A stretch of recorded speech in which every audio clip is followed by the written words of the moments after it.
வினாவினை அவதானியுங்கள். இலக்கம் 2ற்கு எதிர்ப்பக்கத்தில் உள்ள இலக்கம் யாது என உங்களுக்கு இந்த வினா வினாவப்பட்டிருக்கின்றது. இவ்வகையான வினாக்களை மாணவர்களே நாங்கள் மிகவும் இலகுவான முறையிலே செய்து கொள்ளலாம். மாணவர்களே, உங்களுக்கு தரப்பட்டிருக்கின்ற 2 சதுரமுகி தாயக்கட்டைகளையும் முதலாவது அவதானியுங்கள். இவ்விரு தாயக்கட்டைகளிலுமே எவ்வாறான முகங்கள் ஒத்த முகங்களாக காணப்படுகிறது என்பதை நீங்கள் முதலிலே அவதானியுங்கள். இங்கு பாருங்கள் மாணவர்களே, முதலாவது வழங்கப்பட்டுள்ள தாயக்கட்டையில் 4 என்ற இலக்கமும், இரண்டாவதாக தரப்பட்டுள்ள தாயக்கட்டையிலே 4 என்ற இலக்கமும் உங்களுக்கு இங்கே தெரிகின்றது. அடுத்ததாக அவதானியுங்கள். முதலாவது தாயக்கட்டையில் 5 என்ற இலக்கமும், இரண்டாவது தாயக்கட்டையிலே மீண்டும் அந்த 5 என்ற முகமும் ஒத்த முகங்களாக உங்களுக்கு இங்கே தெரிகின்றது.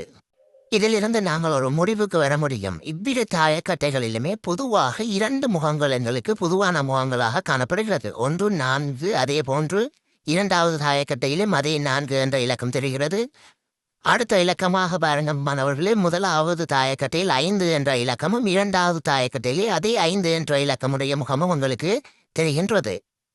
இவ்வாறு 2 ஒத்த முகங்கள் இருக்கின்ற தாயக்கட்டை எங்களுக்கு தருகின்ற போதுமானவர்களே, நாங்கள் ஒத்த முகங்களில் இருக்கின்ற இலக்கங்களை இவ்வாறு எழுதிக் கொள்ள வேண்டும். முதலாவது தாயக்கட்டையிலே 4 இருக்கின்றது. அதே போன்று இரண்டாவது தாயக்கட்டையிலும் 4 என்ற இலக்கம் இருக்கின்றது.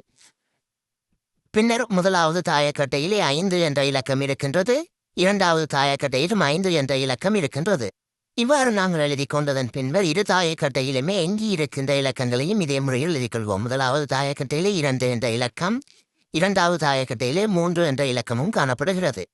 இங்கே ஒரே இலக்கம் எழுதப்பட்ட இரண்டுமே எங்களுக்கு தேவைப்படாது. ஆகவே நாங்கள் அதனை வெட்டி கொள்ள வேண்டும்.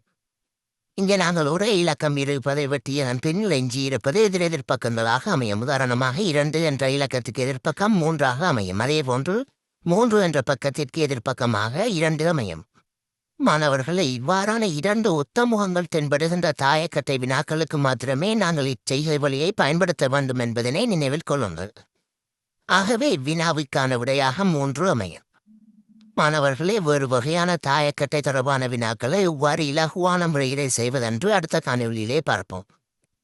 இதுபோன்ற நுண்ணறிவுசார் வினாக்களை பார்வையிடுவதற்கும் படித்துக் கொள்வதற்கும் எமது முகநூல் பக்கத்தினை ஃபாலோ செய்து கொள்ளுங்கள். அதேபோன்று யூடியூப் பக்கத்தினூடாக பார்க்கின்ற மாணவர்கள் யூடியூப் பக்கத்தினை சப்ஸ்கிரைப் பண்ணிக் கொள்ளுங்கள். நன்றி.